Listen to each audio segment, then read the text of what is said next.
Oke, kita lanjutkan lagi. Masih membahas yang tentang web scraping dengan Selenium. Mumpung masih ada kesempatan untuk membahas, keburu nanti nggak bisa. Ini filenya kerja kemarin yang di dalamnya sudah ada botnya. Ini dibuka, ada makronya. Jadi kalau misalnya keluar seperti ini makro, ini di enable.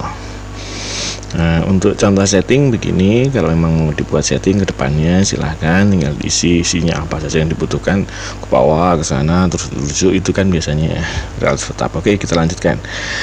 Kemarin itu kita sudah bikin botnya sampai apa ya? Sampai di sini. Baiklah, sampai di sini.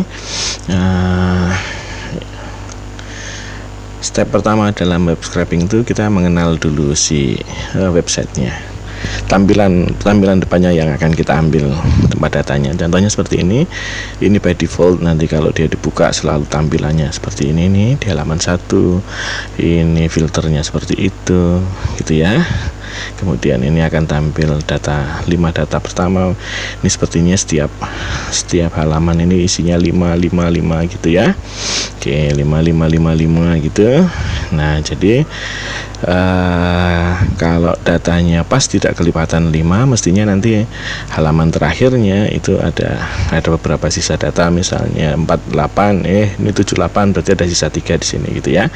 Oke.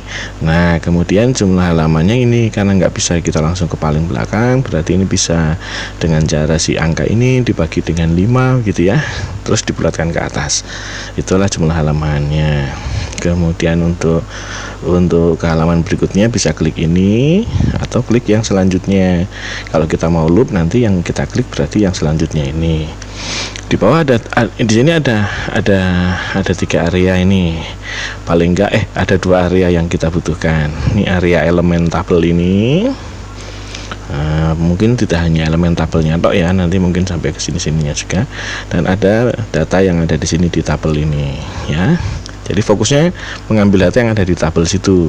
Yang lainnya hanya mendukung supaya kita bisa mengambil tabel yang di situ. Ini ada di situ. Kalau tidak ada data, ada tulisannya no data available in table gitu ya. Berarti nanti di sini juga sama ini. Karena dia pakai frameworknya yang sama.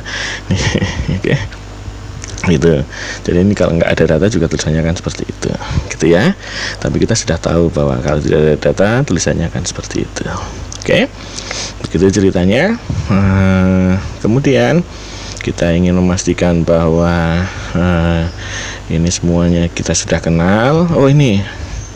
Ini datanya ada banyak. Ini kalau diklik begitu, nah kalau diklik nanti yang keluar di sini nih, ini koneksinya melalui si tombol itu tok.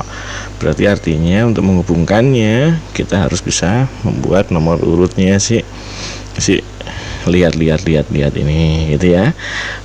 Jadi kalau ini lihat nomor 2 itu di halaman 1 yang nomor 2, maka dia datanya ada 2 biji ini. 2 biji ini adalah untuk lihat yang halaman 1 nomor 2, lihat nomor 2 gitu ya. Ini kan nggak ada lihatnya. Nah, contohnya begitu. Oke, sampai situ pengenalan si nganunya sudah jelas. Kita bisa mulai lihat untuk mencoba mengambil datanya. Kita fokusnya mau mengambil data yang atas ini dulu deh gitu ya. Ingat ya, kalau tidak ada data itu berarti ada tulisannya no data available tadi. Oke, kita bisa coba ulang. Nah, ini data available. Untuk page source-nya ada di belakangnya. Nih, developer tool-nya di belakang begitu. Nah, terus di sini kita bisa cari tahu si tabel yang akan kita butuhkan di mana. Ini pakai modenya Excel VBA karena biasanya orang-orang yang pakai Office itu sangat sedikit yang punya semangat untuk ngulik ini apa sih maksudnya di bahasa yang lainnya ini kalau dia belum pernah kenal gitu kan. Nah, ini yang kita butuhkan ini nih, tabel ini ya. Sudah, kita fokusnya ke tabel ini aja. Klik aja di sini. Nanti kan ketemu nih dia tabelnya. Nih, buka lagi. Nah, itu tabel yang paling kecilnya. Ini isinya apa nih? Buka lagi di situ. Ini headernya. Kalau ini datanya. Oke, kita butuh sekalian semua ada header, ada data, berarti di sini. Ini diklik kanan kita dapat pathnya XPath gitu. Oke. Nah, kita buatkan di sini. Ingat ya, itu tadi namanya elemen itu cuma satu. Kalau collectionnya namanya elements gitu ya. Nah, untuk mengambil data ini kita bisa buat satu variabel di sini, variabel elemen, misalnya tabel apa tadi, nama aja deh, isinya nama-nama tadi, sebagai web elemen gitu, elemen ya, jangan yang elements. Ini collection, kalau yang atas ini satu biji, kan satu tabel tadi ya, gitu. Sekarang kita akan isi dia. Ini set nama sama dengan si robot. Ingat ya, kita tadi kan robot, kita mau mulai ngambil tabel pertama. Cari elemen, find elemen, enggak pakai S, elemen, satu elemen saja berdasarkan XPath, karena ini yang kita copy ini XPath. Nah, di sini apa XPath-nya, timeout dan segala macamnya nggak usah. Ini kita copy ke sana. Oke, nah ini petik yang di dalam bisa pakai yang petik satu gitu aja. Dah, sampai sini kalau kita jalankan nggak ada apa-apanya. Nah, yang jelas kan dia ngambil ini bisa jadi baru sampai ke tempat si awalan elemen, tapi barang di dalamnya, data-datanya belum selesai diambil. Gitu ya ceritanya. Oke. Nah, untuk memastikan maka kita akan minta dia untuk menunggu kalau sudah ketemu sama teks yang berisi bahasa huruf-huruf yang dikenali manusia, gitu ceritanya. Di sini ada A kecil sampai Z kecil, ada A besar sampai Z besar, ada angka 0 sampai 9 gitu ya.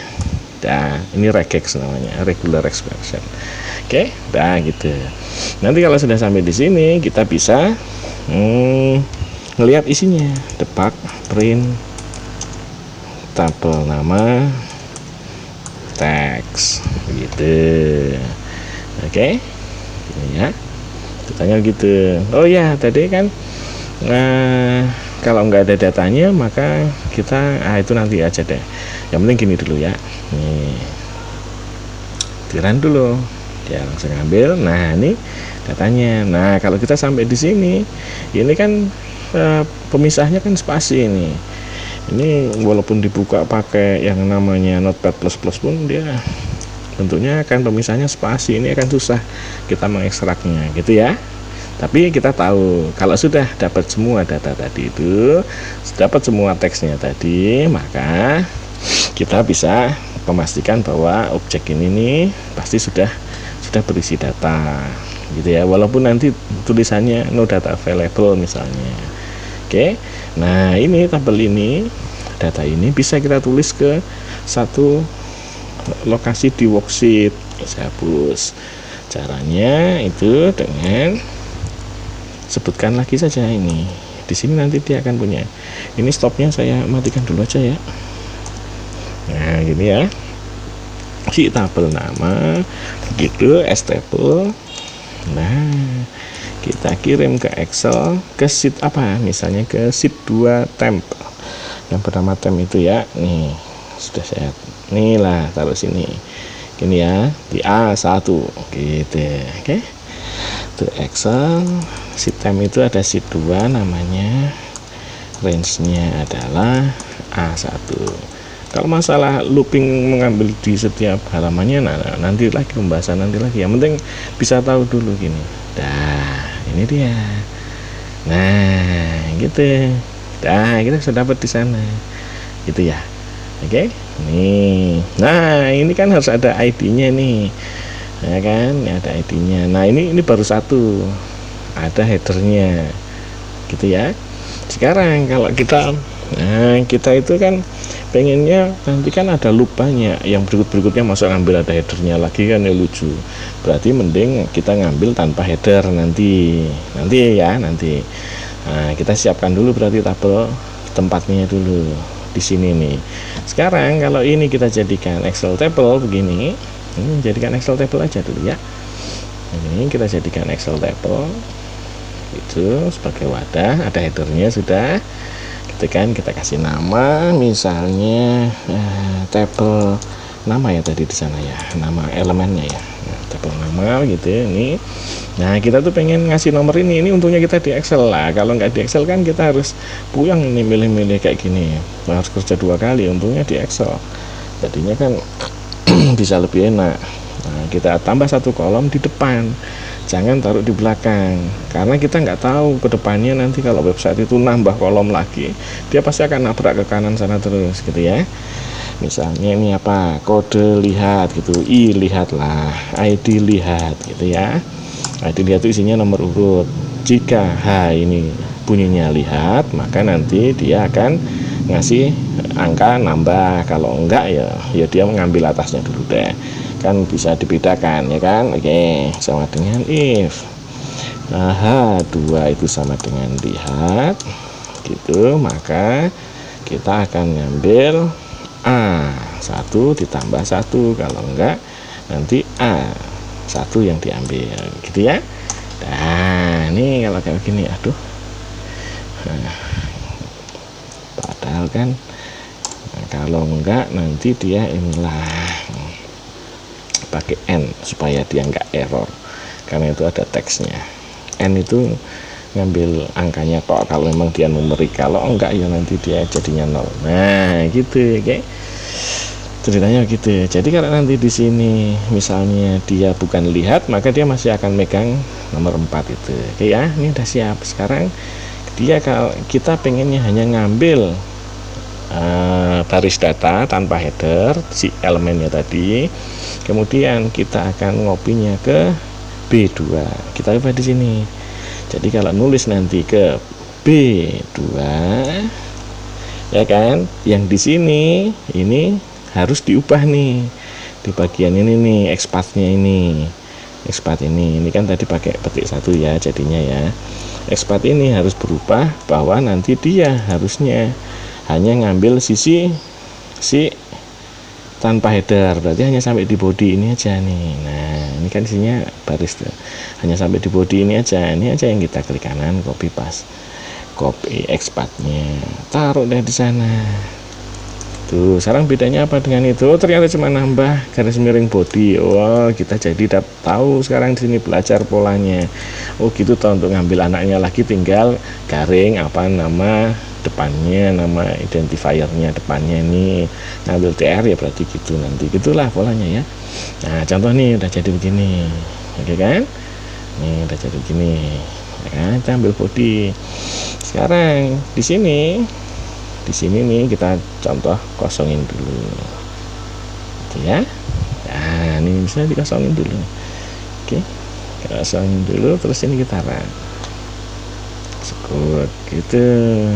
Nah ini dia ngisinya di sana. Nah udah cakep nih, udah masuk gitu, oke. Nah ini sekarang tem ini kita ganti dia jadi misalnya data nama. Nah kita butuh si tem lainnya ya, kita bikin lagi di sini gitu ya, tem ya. Oke gitu ceritanya ya. Sekarang kita bisa bikin apa lagi nih. Nah tadi misalnya kita copy, kita kan udah belajar itu kan. Gimana kalau misalnya nanti dia nggak ada datanya. Nah, kalau nggak ada datanya kita kasih in string di sini, pakai if in string gitu ya kan. Si mulai dari karakter ke-1, si tabel nama titik teks kan tadi ya, isinya semua itu ada tulisannya data available tadi, apa bunyinya di sini. Ini kita copy aja, ini tandanya dia nggak ada datanya.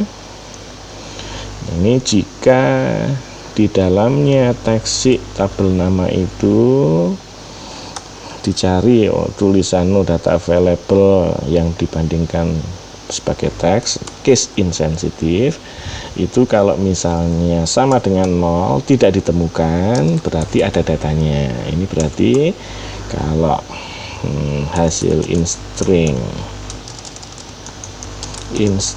itu sama dengan 0, itu ada datanya. Kalau lebih dari 0 itu tidak ada data, gitu ya. Ini baru kita taruh di situ, kita pasti mesti di if. Sudah jadi.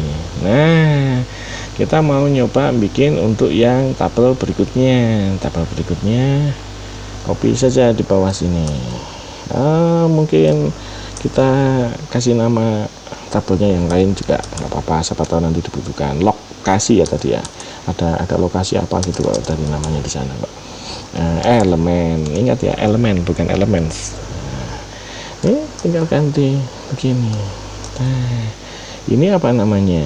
Nah, ini kita cari tadi apa tadi namanya yang di bawah ya, yang ini ya. Nah, ini gini aja dah, nanti kan ketemu lagi itu tabelnya. Ini dia ya, ini dia. Nah, ini dia, kita hanya butuh barisnya saja atau sama headernya? Sama headernya dulu deh, kan belum tahu kan anunya kan. Ini deh, ini berarti kalau dibuka lagi kan ada, oh ya ini copy expat nih misalnya. Oke, kita taruh expatnya di sana. Nah, ini kita ganti apa sih punya, nanti kan tinggal ketambahan body. Kalau perlu namanya tabel usaha itu ada gini, berarti bodinya kita hilangin dulu ya kan, bodinya kita hilangin dulu supaya nanti dia ada headernya dulu gitu. Oke, nah ini akan kita printkan misalnya di sheet apa nih, sheet yang ini aja deh, siapa tahu nanti di sana nambah-nambah. Pro-pronya udah nggak nambah lah ya, kita taruh di M aja deh, di M ya, di M sini.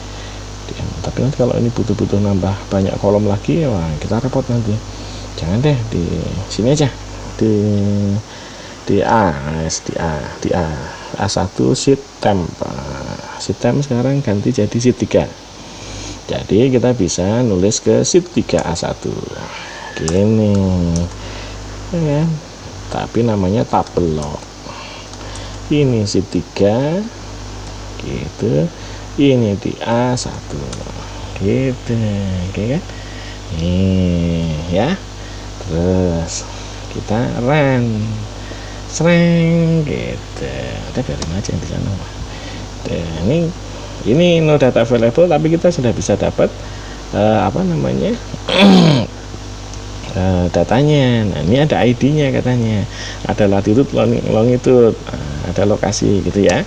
Masalah realitanya nanti seperti begini atau enggak kita nggak tahu.